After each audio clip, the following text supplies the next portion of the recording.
There's a new pirate adventure on the horizon, Skull and Bones, and its port of origin is Ubisoft Singapore.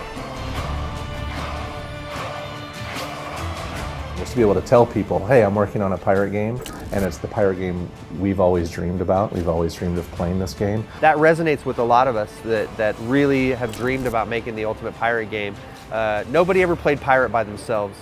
While working on Black Flag, at the end of it, we tried to put two players together, and it was just amazing. Like that very simple experience, just two ships with those great cannons, all that firepower that you give to the player, and you blow everything. It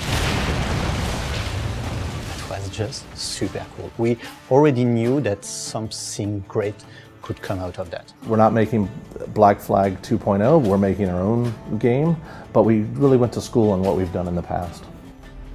In this video, you'll learn what it takes to become a pirate kingpin, how you'll craft your fleet to aid your allies and loot your enemies, why the Indian Ocean is the true home of piracy, and how the team's experience and expertise from working on Assassin's Creed 4 Black Flag inspired them to embark on this ambitious new journey.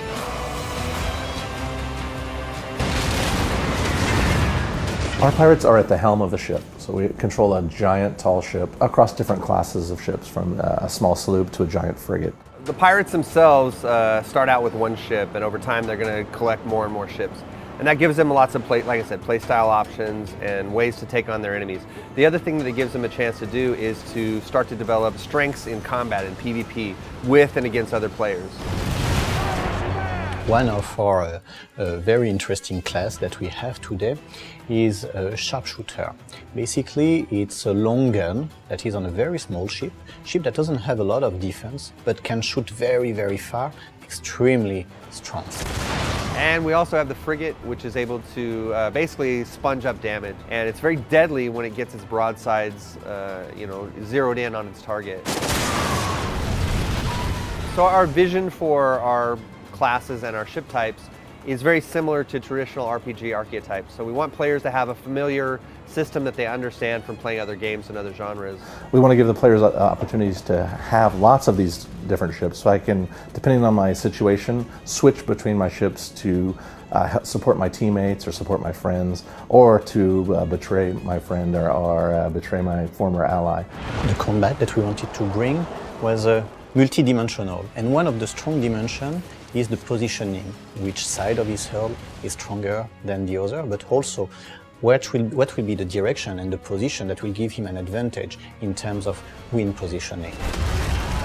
The pivotal breakthrough for the experience of navigation and combat in Skull and Bones is using the wind and the ocean itself. And for us, wind is that tactical layer that lays on top of our systemic ocean.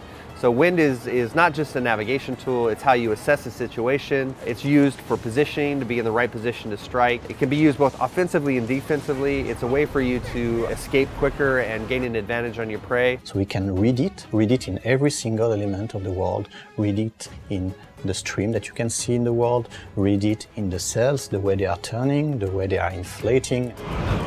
The ability to position your ship so that you can bring your weapons to bear, and all kinds of different weapons, from mortars to rockets to cannons.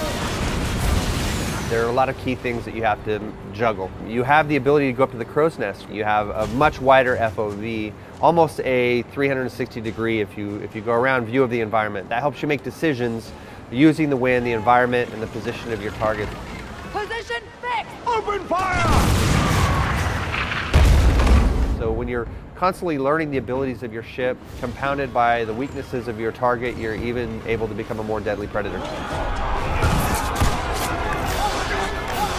We want players to feel powerful, but not all of the factions are toothless. So when the player encounters these factions, he'll have to make those decisions. Is it a target I can take on by myself? Is it something where I've got to take down using my friends? I've got to call some of my buddies and my gang and bring them online with me, or I'm not going to have a chance.